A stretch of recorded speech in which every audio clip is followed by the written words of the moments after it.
Imagina despertar una mañana de invierno y descubrir que el agua ya no corre, no fluye, no gotea, no se escucha, se ha detenido, convertida en una sustancia inmóvil, dura como la roca. Los ríos están congelados de orilla a orilla. Los lagos se han sellado bajo una capa translúcida que refleja el gris del cielo.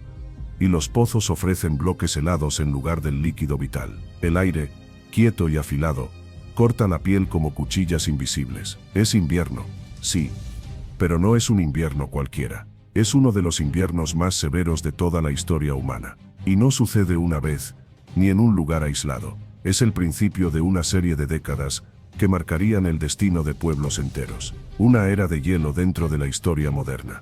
Una pequeña edad de hielo. Lo que hoy llamamos la pequeña edad de hielo no fue un evento breve ni puntual. Fue un largo periodo climático que se extendió, según los estudios actuales, aproximadamente desde el siglo XIV hasta mediados del siglo XIX.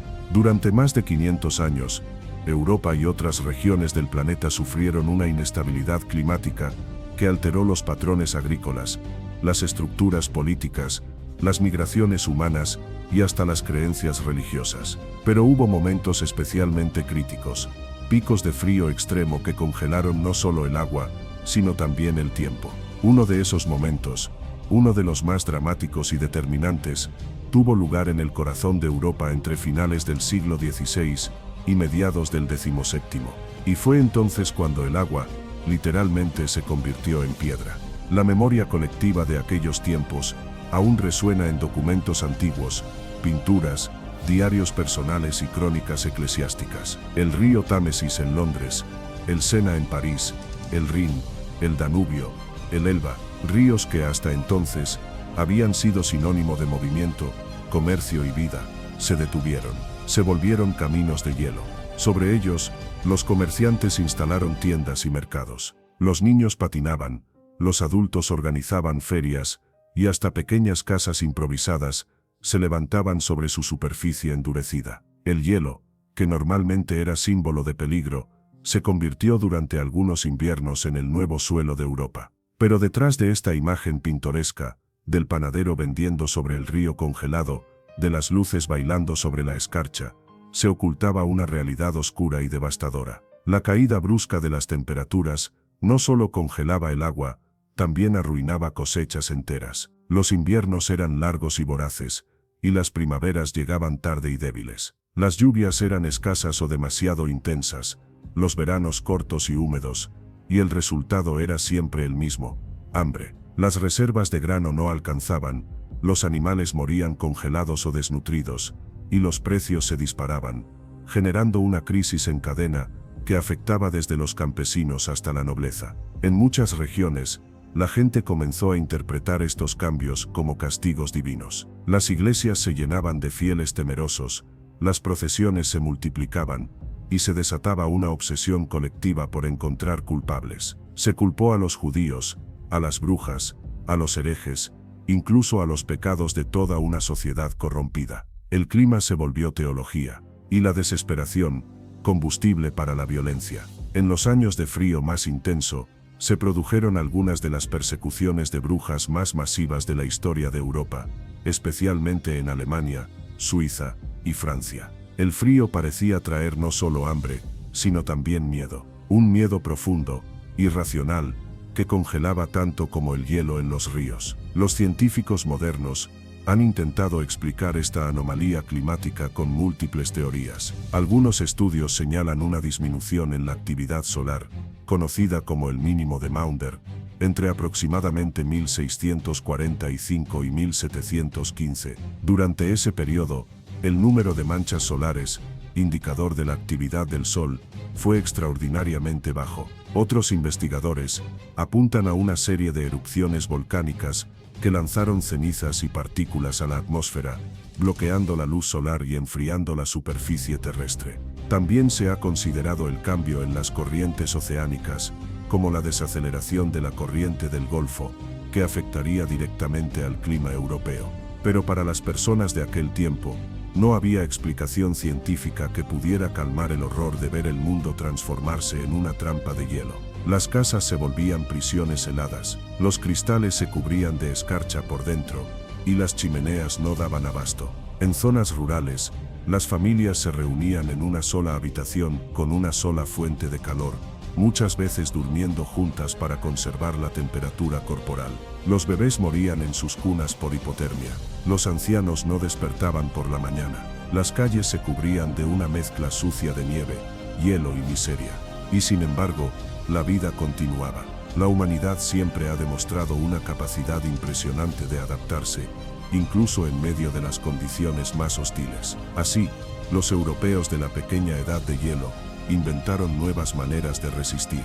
En ciudades como Ámsterdam o Copenhague, se desarrollaron técnicas de aislamiento térmico más eficientes. Se modificaron las vestimentas, se perfeccionaron las chimeneas, se fortalecieron las redes de ayuda comunitaria. Y sobre todo, se escribió, porque nunca como entonces se documentó tanto el clima. Los diarios de aquel tiempo están llenos de descripciones sobre el hielo, la niebla, la dificultad de caminar, la lentitud de los días. Escribían sobre cómo el pan se congelaba dentro de las casas, cómo los caballos se deslizaban sobre las calles, cómo el silencio se apoderaba del paisaje. En Inglaterra, por ejemplo, las llamadas Frost Fairs, ferias del hielo, se volvieron célebres. Cuando el Támesis se congelaba lo suficiente como para soportar peso humano, los londinenses celebraban auténticos festivales sobre él. Se montaban carpas, puestos de comida, espectáculos, juegos. Era una especie de carnaval invernal, un intento colectivo de convertir el desastre en celebración. Pero incluso allí, bajo las risas y los tambores, se sentía el crujir del hielo y la amenaza latente de una tragedia bajo los pies. En España, aunque los efectos no fueron tan extremos como en el norte, también se vivieron inviernos atípicos. Crónicas de la época recogen nieves en lugares donde nunca había nevado antes. Se multiplicaron los años de malas cosechas, y se incrementó la emigración de campesinos a las ciudades, en busca de abrigo y comida. El frío forzó cambios sociales, económicos y hasta demográficos, y todo ello sin que se comprendiera, realmente, qué estaba sucediendo. Para el observador moderno, es difícil imaginar un mundo donde el agua se detiene, donde el tiempo parece paralizarse con la escarcha. Pero para millones de personas durante esos siglos, esa era la realidad. Una realidad helada, imprevisible, y muchas veces cruel. Y si hoy recordamos aquella última ola de frío medial como un fenómeno casi mitológico, es porque dejó cicatrices profundas en la memoria de nuestra especie. No fue solo una baja de temperatura, fue una redefinición de lo que significaba sobrevivir. Porque en aquella época, sobrevivir no era solo una cuestión de alimentos o abrigo. Era sobre todo, una cuestión de resistencia espiritual, de soportar inviernos eternos con la certeza de que en algún momento, la primavera volvería. Aunque nadie supiera cuándo, hubo un día, uno que fue diferente, uno que aunque fue precedido por otros inviernos duros, dejó una marca indeleble en la conciencia colectiva de una ciudad entera. No fue en los campos, ni en las montañas donde el frío se volvió leyenda, sino en el corazón de una de las urbes más importantes del mundo, Londres. Era enero de 1684, el Támesis, ese río que durante siglos había sido arteria de comercio, testigo de invasiones, escenario de ejecuciones reales y espejo de la historia británica, simplemente se detuvo. No fue solo una capa de hielo en la superficie, no fue una simple escarcha sobre las aguas, no, el río entero se congeló, de orilla a orilla, de fondo a superficie. El agua ya no fluía bajo los puentes, estaba inmóvil, atrapada en una prisión transparente de hielo sólido, y con ese acto de quietud, el tiempo pareció doblarse sobre sí mismo. Durante los primeros días, la ciudad contuvo el aliento. Nadie sabía qué hacer. Era seguro caminar sobre el río. Era un presagio, un castigo, una oportunidad. Pero como suele ocurrir en los momentos en los que la naturaleza impone sus propias reglas, el ser humano reaccionó con una mezcla de miedo y creatividad. Los londinenses, empujados por la necesidad, y quizás por una chispa de delirio colectivo, comenzaron a descender al lecho helado del río, y lo transformaron. Lo transformaron en algo que jamás había sido una plaza, un lugar de encuentro, de comercio, de juego. En apenas unos días, lo que era un cauce se volvió un escenario.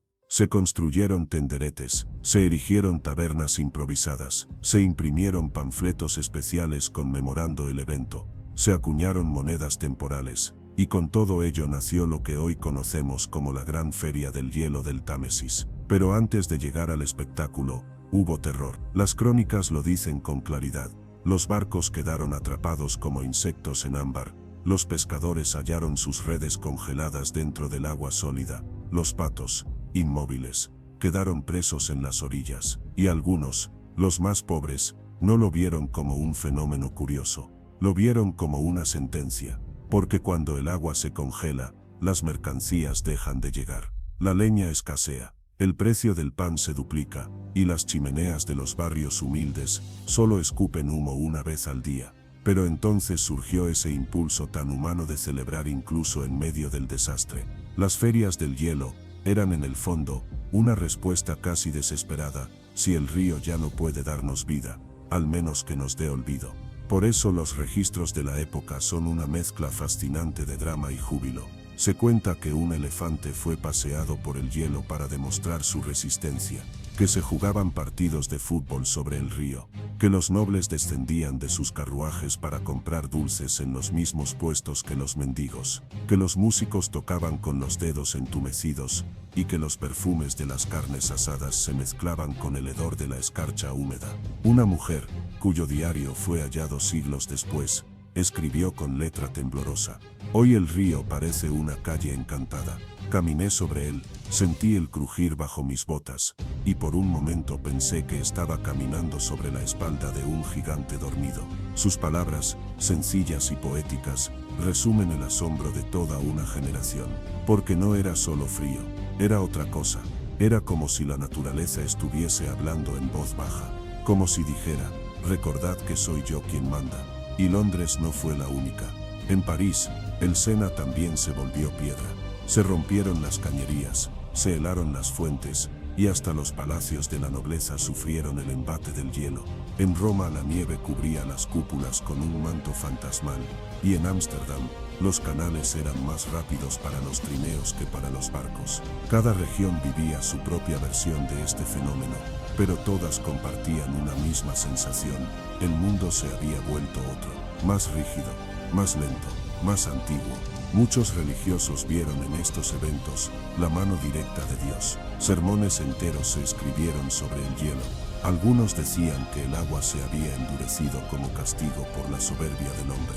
Otros creían que era un anuncio del fin de los tiempos. Hubo peregrinaciones masivas, ayunos forzados, rituales de purificación en iglesias congeladas. El clima se volvió símbolo, y en ese simbolismo, cada grieta del hielo parecía un mensaje. Cada cristal roto por el peso del paso humano parecía una advertencia. Pero entre los sabios, los que hoy llamaríamos científicos, comenzaban a emerger otras teorías. Había quien registraba, meticulosamente, la duración de los inviernos. Otros anotaban la frecuencia de las heladas, la altura de las nieves, el comportamiento de las aves migratorias. No buscaban señales divinas, sino patrones. Intentaban entender por qué los veranos eran más cortos, por qué el sol parecía menos fuerte, por qué la tierra ya no ofrecía lo mismo que antes. Y aunque no tenían todavía las herramientas para llegar a una conclusión sólida, estaban sembrando las semillas de la meteorología moderna. De vuelta a Londres, aquella gran feria del hielo no duró eternamente. Tras unas semanas de euforia, el hielo comenzó a resquebrajarse. Una mañana, sin aviso, se oyeron estruendos bajo la superficie. Algunos puestos cayeron, se hundieron personas, hubo muertos. El río, que había tolerado la osadía humana por un breve tiempo, reclamó su curso con violencia. La ciudad entró en luto, y la feria, que había sido símbolo de resistencia, se convirtió en memoria de tragedia. En los años posteriores, se repetirían eventos similares, pero ninguno tan espectacular como aquel invierno de 1684. Fue el último gran suspiro del hielo, como dirían después los cronistas, y desde entonces, quedó en la cultura popular como una advertencia. No se juega con la quietud de los elementos, no se desafía al hielo como si fuera tierra firme, no se baila sobre el lomo de un monstruo dormido. Aquel día, aquel mes, aquel invierno, marcaron algo más que una bajada de temperaturas. Fueron un espejo en el que la humanidad se vio frágil, creativa, supersticiosa, valiente y sobre todo profundamente humana. Porque el hielo, aunque duro, también revela. Y en esa revelación, descubrimos tanto nuestros miedos como nuestra increíble capacidad de adaptación. Hay algo profundamente simbólico en ver el agua, símbolo de vida, fluidez, movimiento, transformarse en piedra, no porque cambie su esencia, sino porque deja de moverse, porque al detenerse, nos obliga a detenernos con ella, y al hacerlo, mirar de frente lo que somos sin las comodidades de la rutina, sin el ritmo artificial que impone el reloj. Solo nosotros, el frío, y la pregunta sin respuesta de cuándo volverá a fluir. Cuando el hielo comenzó a retirarse, no lo hizo como había llegado. No fue repentino ni uniforme, fue un lento retroceso, casi imperceptible, como un suspiro prolongado. Algunas regiones sintieron alivio antes que otras, algunas nunca se recuperaron del todo, pero con cada deshielo, con cada gota que volvía a moverse, también despertaban las consecuencias de aquellos años detenidos. El agua volvió a correr, pero no era la misma, había cambiado de forma, de humor. Ya no era solo el elemento vital que hacía brotar las semillas y girar los molinos, ahora era también un símbolo de trauma colectivo. El recuerdo del agua convertida en piedra quedó impreso en la memoria de generaciones enteras. No se hablaba de ello solo como un fenómeno climático, sino como de una época oscura, de privación y dureza, en la que las reglas del mundo parecían haberse deshecho. Y las consecuencias no fueron solo físicas, fueron mentales, sociales, culturales. La pequeña edad de hielo alteró el curso de la historia europea en dimensiones que aún hoy estamos intentando comprender. En primer lugar, cambió la relación del ser humano con la tierra, donde antes había confianza en los ciclos agrícolas, en la regularidad de las estaciones, ahora reinaba la incertidumbre. El campesinado, que vivía ligado al ritmo de la siembra y la cosecha, entró en una crisis estructural. Las hambrunas se volvieron más frecuentes, más intensas, más letales. En algunas zonas, más del 30% de la población rural desapareció en menos de una generación. Los pueblos se vaciaron, las aldeas fueron abandonadas, y con ello, la presión migratoria hacia las ciudades aumentó. Las ciudades, a su vez, no estaban preparadas para acoger esa marea de nuevos habitantes. Las calles se hacinaron. Las enfermedades encontraron un caldo de cultivo perfecto. La peste, la viruela, el tifus, reaparecieron con fuerza renovada, como si el frío no hubiera sido suficiente castigo. El hacinamiento, la mala alimentación y la desesperanza hicieron que la mortalidad urbana se disparara. Pero también hicieron algo más, cambiaron la política. Los estados comenzaron a entender que no podían dejar al azar la supervivencia de su población. Se reforzaron las políticas de control social, nacieron las primeras formas de asistencia institucional, y la figura del poder central, del monarca, del imperio, de la iglesia, se volvió aún más fuerte. No porque protegiera más, sino porque vigilaba más, porque decidía más, porque se convirtió en la única autoridad capaz de mediar entre los rigores de la naturaleza y la fragilidad humana.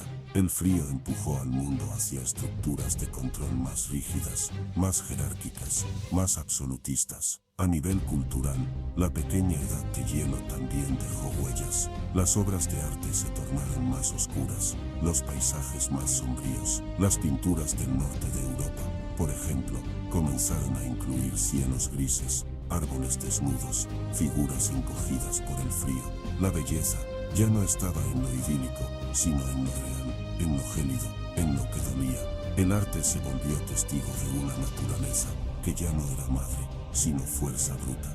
La música se volvió más introspectiva, los relatos más trágicos, la poesía más mística, y con ello también surgió una nueva forma de espiritualidad. Muchos, enfrentados a un mundo que ya no comprendían, buscaron sentido en lo invisible. El frío, al endurecer la tierra, ablandó el alma. Nació una religiosidad más íntima, más desesperada, más enfocada en el consuelo que en la gloria. Los sermones hablaban de resistencia, de purificación, de sufrimiento redentor. No prometían milagros, ofrecían sentido.